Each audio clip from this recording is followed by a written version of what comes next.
അസ്സലാമു അലൈക്കും വറഹ്മത്തുള്ളാഹി തആല വബറകാതുഹു. തൻ്റെ വിവാഹം പുളിക്കൽ തറവാട്ടിൽ നടക്കുന്നുണ്ട് എങ്കിൽ സഫീർ അതിനു മുമ്പ് ചില കാര്യങ്ങൾ ചെയ്തിരിക്കും. അതെ, പലരുടെയും കണ്ണീര് കുടിപ്പിച്ചുകൊണ്ട് അങ്ങനൊരു വിവാഹം പുളിക്കൽ തറവാട്ടിൽ സഫീർ നടത്തുവാൻ ഉദ്ദേശിക്കുന്നില്ല.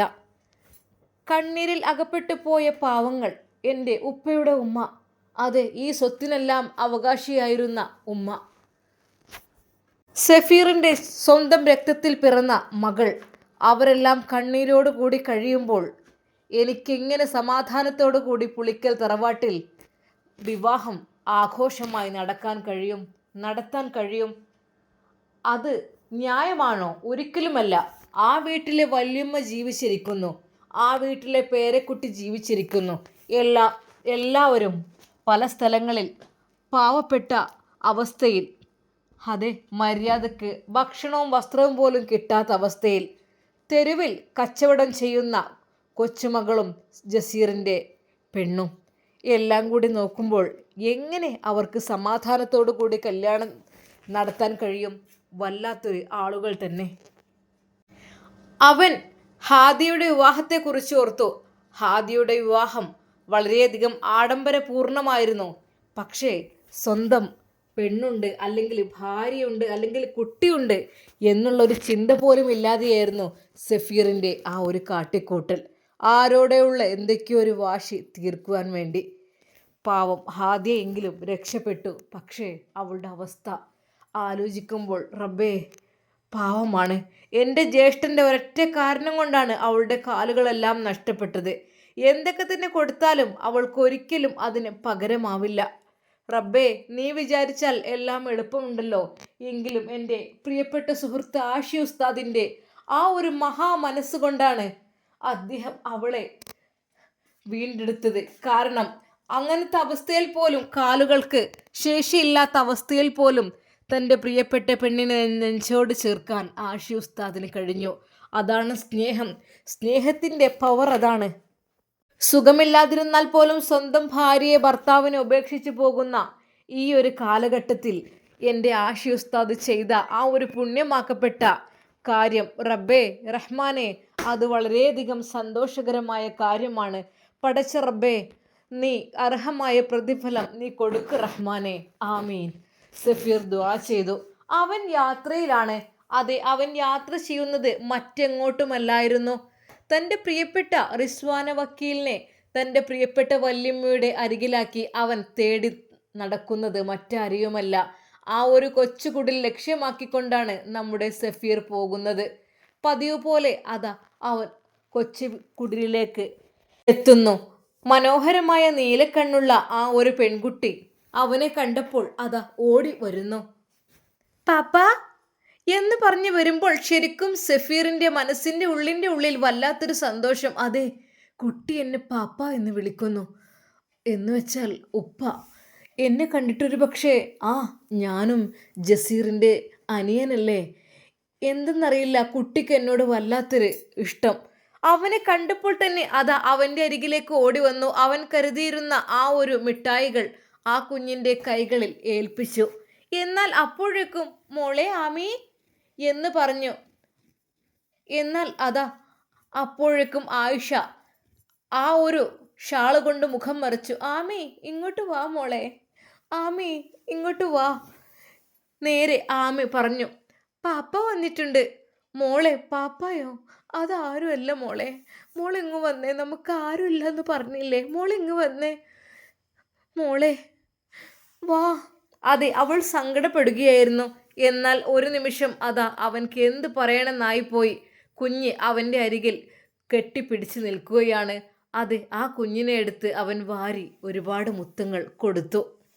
എന്നാൽ ആ ഒരു കാഴ്ച അവൾ കണ്ടപ്പോൾ അവളുടെ ഹൃദയം പൊട്ടിപ്പോയി. റബ്ബേ, എൻ്റെ കുട്ടിക്ക് അതിനുള്ള ഭാഗ്യമൊന്നും ലഭിച്ചില്ലല്ലോ. എൻ്റെ കുഞ്ഞിന് ഉപ്പയുണ്ടായിട്ട് ഉപ്പയില്ലാത്ത അവസ്ഥയിലാണല്ലോ എൻ്റെ കുട്ടി ജീവിക്കുന്നത്. അവൾ ഓർത്തു ആ രാത്രികൾ. അതെ, ആ പുളിക്കൽ തറവാടിൻ്റെ രാത്രികാലങ്ങളെക്കുറിച്ച് അവൾ ഓർത്തു. പാതിരാത്രിയിൽ വെള്ളത്തിന് വേണ്ടി വിളിക്കുന്ന ജസീർ. ഞാൻ പിടഞ്ഞെഴുന്നേൽക്കും. ഉമ്മയെ വിളിച്ചാൽ ഉമ്മ ഗുളിക കഴിക്കുന്നതുകൊണ്ട് ഉമ്മക്ക് രാത്രി നല്ല ഉറക്കമായിരിക്കും. നൈറ്റിൽ എന്തെങ്കിലും ഡ്യൂട്ടി ഉണ്ടെങ്കിൽ ഞാനാണ് ഉമ്മയെ ഹെൽപ്പ് ചെയ്യാറുള്ളത്. എന്നാൽ അവൻ വിളിക്കും, ആയിഷ ഒരു ഗ്ലാസ് വെള്ളം താടി. അതെ, മുതലാളിയല്ലേ, പിടഞ്ഞെഴുന്നേറ്റ് കൊടുക്കാൻ ഞാൻ ജോലി പോകുമോ എന്നുള്ള ഭയം. വേഗം എഴുന്നേറ്റ് ചൂടുവെള്ളം ഉണ്ടാക്കി കൊടുക്കും. എന്നാൽ അവന് ഓരോ ആവശ്യങ്ങൾ പറഞ്ഞുകൊണ്ട് ആ രാത്രി മുഴുവൻ അങ്ങനെ എന്നെ ഇട്ട് കറക്കിപ്പിക്കും. അങ്ങനെ എനിക്കറിയില്ല. എന്നാൽ അത് മാത്രമല്ല, പല രാത്രികളിലും മാത്രമല്ല, ഞാൻ കുളിക്കുന്നിടത്ത് വരെ അവൻ ഒളിഞ്ഞു നോക്കുക പതിവായി. ഒരു ദിവസം അവൻ എൻ്റെ പിന്നിലൂടെ കയറി പിടിച്ചപ്പോൾ ഞാൻ കുതറി മാറാൻ നോക്കിയപ്പോൾ, ആരോടും പറയരുത്, ആരോടെങ്കിലും പറഞ്ഞു കഴിഞ്ഞാൽ അത് നിൻ്റെയോ നിൻ്റെ ഉമ്മയുടെയും ജോലി ഇവിടുന്ന് പോകും, നിങ്ങൾ പട്ടിണിയാവും, ഓക്കെ? അതെ, അവൻ്റെ ആ ഒരു ശബ്ദം അവളുടെ ചെവിയിലേക്ക് അരിച്ചു കയറി. അതെ പഠിച്ചോനെ, പാവങ്ങൾക്ക് ഇത്രയൊക്കെ ക്രൂരതകൾ അനുഭവിക്കേണ്ടി വരുമോ എന്നവൾ ഭയപ്പെട്ടു. എന്നാൽ പതുക്കെ അവനത് ശീലമാവുകയായിരുന്നു. എന്നാൽ പിന്നീട് എപ്പോഴോ ഞാനും അവൻ്റെ അടിമയായി തീർന്നു. എന്ത് ചെയ്യാൻ, അതോടുകൂടി അവൻ്റെ ഉമ്മ ചെയ്തു കൂട്ടിയ കാര്യങ്ങൾ, ആ പാതിരാത്രിയിൽ ഇറക്കിവിട്ട നിമിഷങ്ങൾ, അതിനെക്കുറിച്ചെല്ലാം അവൾ ഓർത്ത് പൊട്ടി കരഞ്ഞു. എന്നാൽ സഫീറിന് എന്ത് ചെയ്യണമെന്നായിപ്പോയി. അതെ ആയിഷ, ഞങ്ങളെ ദയവായി ഉപദ്രവിക്കരുത്. ഞങ്ങൾ ചതിച്ചതാണ്. എൻ്റെ കുഞ്ഞിന് ഉപ്പയില്ലാത്ത കുഞ്ഞാണ്. എൻ്റെ കുഞ്ഞിനെ ഇനിയും ചതിക്കപ്പെടരുത്. എനിക്ക് ഭയമാണ്. അതെ, ഞാനും എൻ്റെ ഉമ്മയുടെ കൂടെ നിന്ന് ചതിക്കപ്പെട്ടവളായിരുന്നു. അതെ, ഞാൻ ചതിക്കപ്പെട്ടു. അതിനുശേഷം ഞങ്ങളുടെ ജീവിതം ഈ ഇരുട്ടറയിലായിപ്പോയി. അധ്വാനിച്ച് ജീവിച്ചില്ലെങ്കിൽ അന്ന് പട്ടിണി.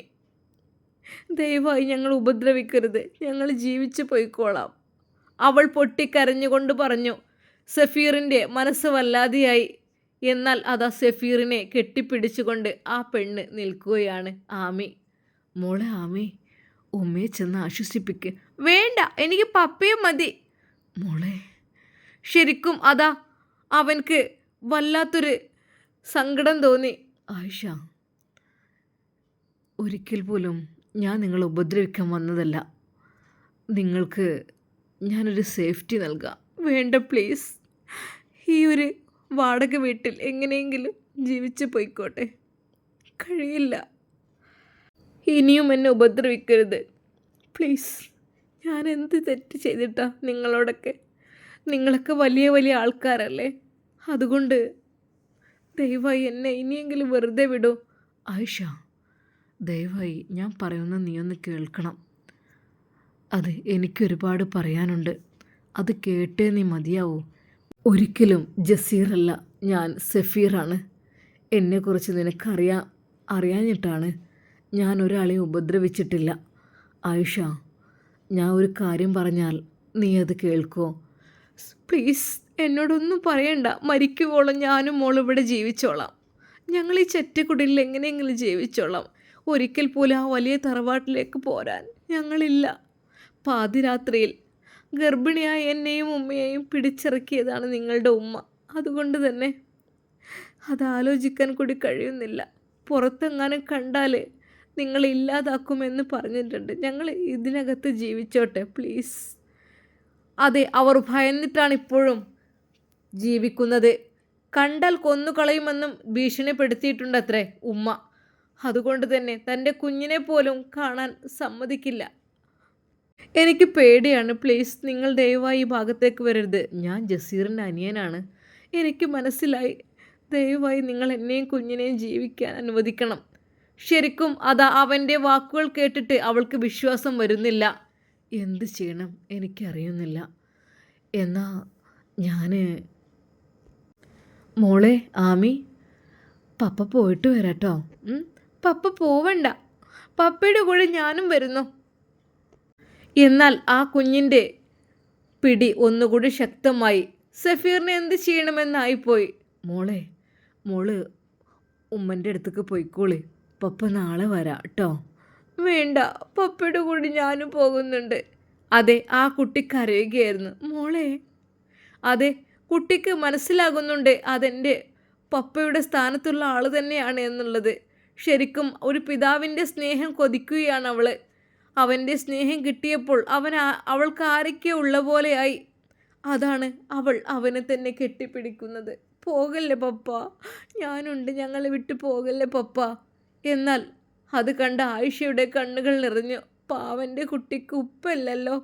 ഉപ്പയില്ലാത്തതിന് പകരം ഒരാളെ കിട്ടിയപ്പോൾ അവൾ വല്ലാതെ വിഷമിക്കുകയാണ്. എന്നാൽ സഫീർ അങ്ങോട്ട് വന്ന് പറഞ്ഞു, ആയിഷ, ഞാൻ അവളുടെ പിതാവല്ലെങ്കിലും ഒരു പിതാവിൻ്റെ സ്ഥാനം തന്നെയാണ് എനിക്കുള്ളത്. എന്നെ ഉപ്പ എന്ന് വിളിച്ചോട്ടെ, എന്നെ പപ്പ എന്ന് വിളിച്ചോട്ടെ, എനിക്ക് സന്തോഷമേ ഉള്ളൂ. എൻ്റെ കുട്ടിയല്ലേ അവൾ, പിന്നെന്താ? അല്ല ആയിഷ, ഞാൻ ഒരു കാര്യം പറയട്ടെ. നിനക്ക് എൻ്റെ കൂടെ വരാൻ ഭയമായിരിക്കും. സഫീർ പ്ലീസ്, എന്നെ ദയവായി നിർബന്ധിക്കരുത്. ഞങ്ങളിവിടെ ജീവിച്ചോളൂ, കുഴപ്പമില്ല. പക്ഷെ ഒന്നും കൂടി സുരക്ഷിതമായ സ്ഥലത്തേക്ക് മാറുകയല്ലേ നല്ലത്. പെട്ടെന്ന് അവൾക്ക് ജസീറിൻ്റെ കാര്യം ഓർമ്മ വന്നു. ആ പാതിരാത്രിയിൽ അവൻ തന്നെ പിടിക്കുവാൻ വരുന്നത്, തന്നെ വഞ്ചിക്കുന്നത്. അതെ, അവസാനം ഞാൻ അവൻ്റെ കെണിയിൽ പെടുന്നത്, നിരന്തരം അവൻ എന്നെ വിളിക്കുന്നത്, അതൊക്കെ മനസ്സിലേക്ക് കടന്നു വന്നു. എന്നാൽ ഒരു പാതിരാത്രിയിൽ ഇറക്കി വിട്ടത് ആലോചിക്കാൻ വയ്യ. അതെ ആയിഷ, നിങ്ങളൊന്നുകൊണ്ട് ഭയക്കല്ലേ. ഒരിക്കലും ഞാനല്ല അവനല്ല ഞാൻ. എനിക്ക് നിങ്ങളെ സംരക്ഷിക്കണം. ഒരു കാര്യം കൂടി എനിക്ക് പറയാനുണ്ട്. അതായത് എൻ്റെ വിവാഹം നിശ്ചയിച്ചിരിക്കുകയാണ് പുളിക്കൽ തറവാട്ടിൽ. അല്ലോ, അതുകൊണ്ട് നിങ്ങൾ വരണം. ഏയ് നോ, ഞാനില്ല ഒരിക്കലും. എൻ്റെ കുഞ്ഞിനെയും ഞാൻ വിട്ടു തരില്ല, എനിക്ക് പേടിയാണ്. ഭയപ്പെടേണ്ട ഒരാവശ്യമില്ല കേട്ടോ. പിന്നെ ഒരു കാര്യം, വല്യമ്മയെ അറിയില്ലേ? അല്ലാ, ആ വീട്ടിൽ സ്നേഹനിധിയായ ഒരു ഉമ്മ. എന്താ വല്യമ്മേൻ്റെ അവസ്ഥ? ഒന്നും ഞങ്ങൾക്ക് അറിയുന്നില്ലല്ലോ. ജീവിച്ചിരിപ്പുണ്ടോ? അതെ, ജീവിച്ചിരിപ്പുണ്ട്. പക്ഷേ വല്യമ്മ ഇപ്പോൾ മറ്റൊരു സ്ഥലത്താണ് ജീവിക്കുന്നത്. ആയിഷയ്ക്ക് വിരോധമില്ലെങ്കിൽ എൻ്റെ കൂടെ വന്നാൽ ആ വല്യമ്മയെ കാണാം. വല്യമ്മയുടെ കൂടെ നിങ്ങൾക്ക് ജീവിക്കാം. അത്യാവശ്യം കുഴപ്പമില്ലാത്തൊരു വീട് ഞാൻ സെറ്റാക്കിയിട്ടുണ്ട്. ഈ ഒരു കൊച്ചുകുടിൽ നിന്ന് മാറിയിട്ട് അവിടെ ജീവിച്ചൂടെ നിങ്ങൾക്ക്? എന്താ? ശരിക്കും അവളുടെ മനസ്സിൽ ചെറിയൊരു പ്രതീക്ഷ. സഫീർ, ഞാൻ ആലോചിച്ചിട്ട് പറയാം. കാരണം എനിക്കൊരു ചതി പറ്റിയത് കൊണ്ട് എൻ്റെ ജീവിതത്തിൽ ഉടനീളം ഭയമാണ് മോനെ. എനിക്ക് ആരൊക്കെ വരുമ്പോഴും എന്നെ അവരുപദ്രവിക്കോ, എന്നെ അവരില്ലാതാക്കോ എന്നൊക്കെ ഒരു തോന്നലാണ്. അതുകൊണ്ട് ഞാൻ ആലോചിച്ചിട്ട് പറയാട്ടോ. ഓക്കെ ശരി, ഞാൻ നിങ്ങളൊരിക്കലും നിർബന്ധിക്കുന്നില്ല. പക്ഷേ നിങ്ങളുടെ സുരക്ഷിതത്വമാണ് ഞാൻ ഉദ്ദേശിക്കുന്നത്. പ്രത്യേകിച്ച് നമ്മുടെ പൊന്നുമോൾ ആമി നല്ലൊരു സുന്ദരി പെൺകുട്ടിയാണ്. ചുറ്റുഭാഗത്തും കാട്ടാളന്മാർ കഴുകന്മാരെ പോലെ നിൽക്കുന്നുണ്ട്. പിന്നെ എനിക്ക് എന്താ പറയാനുള്ള വെച്ചാൽ, ലഹരിക്കടിമയാണ് പലപ്പോഴും ജസീർ. ആ ലഹരി മൂത്ത് കഴിഞ്ഞാൽ സ്വന്തം മകളാണെന്നോ സ്വന്തം മാതാവാണെന്നോ സ്വന്തം ഉമ്മയാണെന്നോ ഒന്നും ഉണ്ടാവില്ല. എല്ലാം കണക്ക് തന്നെയായിരിക്കും. അവർക്കൊരു പെണ്ണ്, അതായിരിക്കും ലക്ഷ്യം. പ്രത്യേകിച്ച് ചെറിയ പെൺകുട്ടികൾക്ക് കാണുമ്പോഴേ. അപ്പോൾ എനിക്ക് പറയാനുള്ളത് മറ്റൊന്നുമല്ല, കഴിയുന്നതും കുഞ്ഞിനെ അയാളുടെ മുമ്പിലേക്ക് വിടാതിരിക്കുക. അല്ലാ സഫീർ, ഞാൻ എന്ത് പറയേണ്ട എനിക്കറിയുന്നില്ല. ഒന്നുകൊണ്ട് വിഷമിക്കേണ്ട കേട്ടോ. ഞാൻ പറഞ്ഞ സ്ഥലത്തേക്കൊന്ന് താമസം മാറാം, അതായിരിക്കും നല്ലത്. ഇൻഷാ അല്ലാ, നിങ്ങൾ ഒന്നൊരുങ്ങി നിൽക്കുകയാണെങ്കിൽ ഞാൻ നിങ്ങളെ കൊണ്ടുപോകാൻ വരാം. നിങ്ങൾ സമ്മതം തരികയാണെങ്കിൽ മാത്രം, അല്ലാതെ ഒരിക്കലും. പിന്നെ എൻ്റെ കാര്യത്തിൽ നിങ്ങൾ പേടിക്കേണ്ട ആവശ്യമില്ല. ചതിക്കാനും വഞ്ചിക്കാനുമല്ല, നിങ്ങളെ സംരക്ഷിക്കാനാണ് എൻ്റെ ലക്ഷ്യം. എൻ്റെ പൊന്നുമോൾ ആമിയെ കണ്ടപ്പോൾ എനിക്ക് വീണ്ടും അവളെ കാണാൻ തോന്നുകയാണ്. സത്യമായിട്ടും. പപ്പ, ഞാനും വരട്ടെ? അവൾ വിതുമ്പുന്ന ചുണ്ടുകളോടെ ചോദിക്കുമ്പോൾ അതാ അവൻ്റെ കണ്ണുകൾ അവളുടെ കണ്ണുകളിലേക്ക് നോക്കി. അതെ, ആ കുഞ്ഞുമിഴികൾ നിറഞ്ഞു തുളുമ്പുന്നുണ്ടായിരുന്നു. മോളെ, പപ്പ വരാട്ടോ. ആയിഷ, ആലോചിച്ചിട്ട് തീരുമാനം എടുത്താൽ മതി. ഒരിക്കൽ പോലും എന്നെയും ഉമ്മയെയും പാതിരാത്രി പിടിച്ചിറക്കി വിട്ട ഉമ്മയുടെ സ്വഭാവമൊന്നും ഈ മകൻ കാണിക്കില്ല. ഉമ്മയുടെ അപ്പോഴത്തെ ആ ഒരു ബുദ്ധി കുറവ് മൂലം ചെയ്തതായിരിക്കും. ഒരിക്കൽ പോലും ഭയപ്പെടേണ്ട. ശരിക്കും ആയിഷയുടെ കണ്ണുകൾ നിറഞ്ഞു. അതെ, അവളുടെ വിളറി വെളുത്ത ആ മുഖമാകെ ചുവന്നു. അവൾ വിങ്ങിപ്പൊട്ടി. ഒരു നിമിഷം സഫീർ ആലോചിച്ചു, റബ്ബേ, ഇവരുടെ മുഖത്ത് നോക്കി എങ്ങനെ പുറത്തേക്ക് വലിച്ചെറിയാൻ തോന്നും? റബ്ബേ, ഉമ്മാക്കങ്ങ് സ്വീകരിച്ചൂടായിരുന്നോ മരുമകളായിട്ട്? എന്നാൽ ജസീറും ലഹരിക്കടിമയാവില്ലായിരുന്നു, ഒന്നും ആവില്ലായിരുന്നു. എന്താ ചെയ്യുക, അവൻ്റെ ഇഷ്ടങ്ങൾ പെട്ടെന്നങ്ങ് പിഴുതെറിഞ്ഞ സമയം അതാണ് അങ്ങനെയായി മാറിയത്. എന്ത് ചെയ്യാൻ? സഫീർ മോനെ. ഒന്നുകൊണ്ട് കരയണ്ട, ഇൻഷാ അല്ലാ നിങ്ങൾക്കൊരിടം ഞാൻ കണ്ടുപിടിച്ചോണ്ട്. സഫീർ, ഇവിടെയും ജീവിക്കാൻ സമാധാനമില്ല. അതെ, ഉണ്ണിയപ്പം ചുട്ട് കച്ചവടത്തിന് വേണ്ടി പോകുമ്പോൾ വഴിയരികിലിരിക്കുമ്പോൾ പലരും ചോദിക്കും കൂടെ പോരുന്നോ എന്ന്. എനിക്ക് മോളെയും പേടിയാണ് കാണിച്ചു കൊടുക്കുന്നത്. തള്ളയും മോളും സുന്ദരിയാണല്ലോ, രണ്ടു പേർക്കും എന്താ വില എന്നൊക്കെ ചോദിച്ച് പല രീതിയിലും അവർ ഓരോന്ന് പറയും. ഞാൻ ഭയന്നാണ് ജീവിക്കുന്നത്. അതുകൊണ്ട് തന്നെ ഹിജാബ് ധരിക്കാതെ ഞാൻ പുറത്തേക്ക് ഇറങ്ങാറില്ല.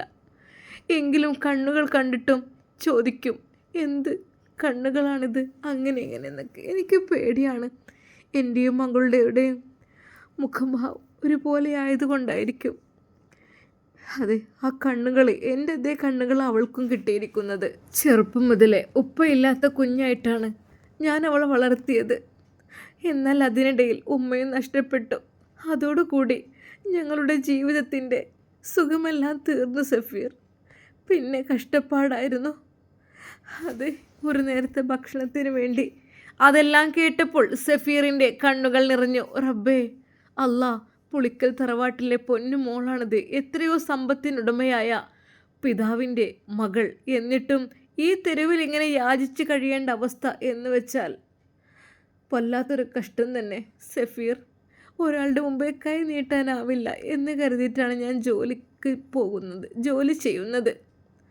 എന്ത് ചെയ്യാം, ഉമ്മ നഷ്ടപ്പെട്ടതോടുകൂടി കുഞ്ഞിനെ നോക്കാനും ആളില്ലാതെയായി. ഏതായാലും ഇങ്ങനെ അങ്ങ് കഴിഞ്ഞു പോകുന്നുണ്ട്. ഒന്നുകൊണ്ട് വിഷമിക്കണ്ട, ഇൻഷാ അല്ലാ നിങ്ങളൊരു തീരുമാനത്തിലെത്തോ. ഞാൻ നിങ്ങൾക്ക് സുരക്ഷിതമായൊരിടം ഒരുക്കിയിരിക്കും. ഞാൻ പോയിട്ട് വരട്ടെ.